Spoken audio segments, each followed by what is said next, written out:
Welcome to the Covers is Blitz Show. I'm your host, Josh Ingles, betting analyst, covers.com, joined by the man himself, Derek Carty, whose projections and models, MLB, NFL, are the best in the business. We are digging into Derek's projections every NFL primetime game, looking for value. And today, Thursday Night Football, Dolphins, Bengals.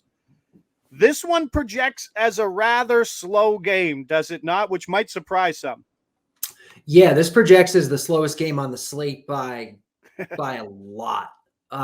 This projects very, very slow. Miami's been by far the slowest offense in football this year. If they don't have Tua, there's a chance it gets a little bit slower. Cincinnati's been below average in terms of their pace, so this one projects for very few plays relative to every other game this week. Yeah, Cincy set the backdrop here. Cincy, look ahead, -1, move to -4 today. That is Wednesday. Total has fallen 2 points.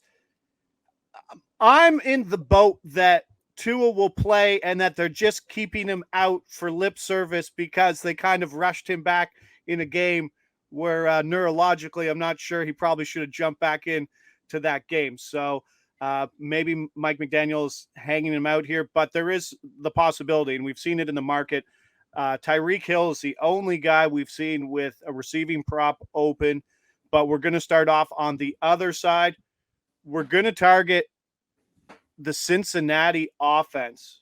And Derek, I believe you think that because of this pace of play, it's something that's not priced in.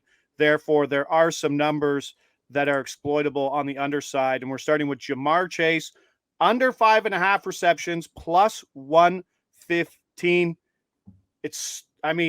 Tyler Boyd, T. Higgins also there. There's a draw on the target share. And you said that this is a team that's slowing down pace of play. And Cincinnati ran 94 plays in week 1. That's insane. Week 2, week 3, 66 and 67. 28th in pace of play when they're trailing. So even when they're trailing, they're not going. Jamar Chase, 4 drop balls already, just 11 last year. What are the projections here? And what are some things you think aren't baked into this line that make this a lean or a play? Yeah, so Chase is projected for 5.2 receptions here. So it's not like we're getting crazy difference between the line and the projection, but it is under by about 1/4 of a reception, and we're getting it at, pretty good plus money at +115. There's also some potential, part of the projection is that Cincinnati right now is about a 4-point favorite here against Miami. But if Tua is out, they probably become a larger favorite, which means, more of a running game script. It's already a script where we expect them to be running a bit more in the second half. If there's no Tua, that only increases, and it means less passing volume in a spot where there's already going to be lower volume to begin with because of the pace. So I don't like betting against Jamar Chase. Like, everybody loves him. Like, he's fantastic. But as much as people hate when you say it, he's probably a little bit overrated, and he doesn't get that truly elite target volume that really elite receivers get. When him and T. Higgins are both healthy, both on the field, they're actually pretty neck and neck usually, and Chase is not usually more than like a 25, 26% target share kind of guy instead of, the elite guys that are 30%-ish, and that's just not Chase. So I think in this spot where we have the pace, we have the game script, we have T. Higgins back, and we have the little bit of possibility that Tua's out and the game script swings even more in the running favor, I think the under here on Chase looks like a pretty strong lean.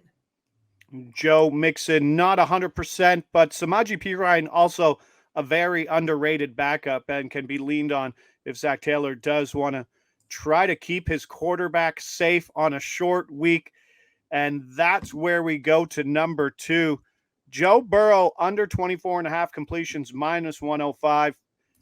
Tied, I believe, with Carson Wentz, 15 sacks.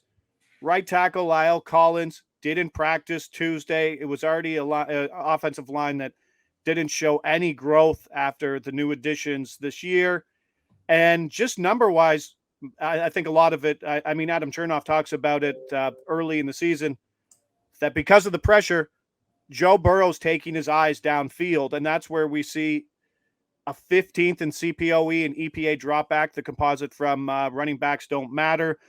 This is a guy that's sitting around Derek Carr territory in CPOE. So it's not really mind-blowing numbers from Burrow. So what do we have projections here against a defense that maybe is getting blown out of proportion after a small sample size of just 3 weeks? Yeah, so the blitz is projecting a little bit over 21 completions here. So we're getting about 3.25 below this line. We're getting it at pretty close to even money. So this one does project pretty well. Like you said, this Dolphins defense has been bad this year. They're bottom 5 in passing DVOA, which I've seen a lot of people mention the last couple days. And the thing is, like, it really doesn't matter that much. Like, passing defense, any kind of defense, is so noisy. Pretending like we know how bad a defense is after 3 weeks is just lunacy. Like, we can't. We just don't know. The most likely outcome is that Miami's defense is not this bad. And so that's what the projection is factoring in. It's factoring in some regression. It's not expecting Miami's defense to be this bad. We have this slow pace of play. We have this potential rushing game script. And what we come to is, and also, like you said, Joe Burrow hasn't been performing that great this year, was probably performing a little over his head last year, especially in the playoffs. And so what we come to is a projection that says you should be betting the under here. It's not the side that is like fun to bet. Nobody wants to bet against Joe Burrow and Jamar Chase, but that is what the math suggests. And there's also another weird angle that's probably very difficult to quantify, is that the Miami defense is bad because the Miami defense is giving up very big completions and big chunks of yardage. But once you take those yardages out of the way, there's only so many completions to go around in that situation. It's not 5-yard gain, 5-yard gain, 5-yard gain. It's 25-yard gain, run, incomplete, 17-yard gain. And now you've gone up and down the field and made only 3 completions, which still puts us at a great number at 24.5. Right, exactly. Even if it plays out that way, that's fine. Absolutely. So we got the 2 plays that are kind of correlated. It's a tough day it's a tough game ultimately with the uncertainty of Tua. Like I said, just the Tyreek Hill markets have opened. Obviously, touchdown markets are all open, but we could definitely see some things swing the other way, especially if Teddy Bridgewater comes in. We could see these go the other way because of game script ideas. So we're getting ahead of it in that sense. So on to recap, Jamar Chase under 5.5 plus 115. Lean or play on you, Derek? I'm going to call it a lean, but it's a pretty strong lean. It's kind of a coin flip, but it's a coin flip where we're getting it at good odds. And so I like it. Perfect. And the Joe Burrow under 24.5, same? Same, also a lean, but a good one. Okay, so feel free to load those up with Derek's blitz projections. That will do it for us for Thursday night football. We'll meet you back here for Sunday night football. We get another difficult one. I believe that's the Kansas City Tampa Bay game that might be in Tampa. It might not be in Tampa. So if the storm's in your path, everybody be safe out there, and we'll see you back here for Sunday night football.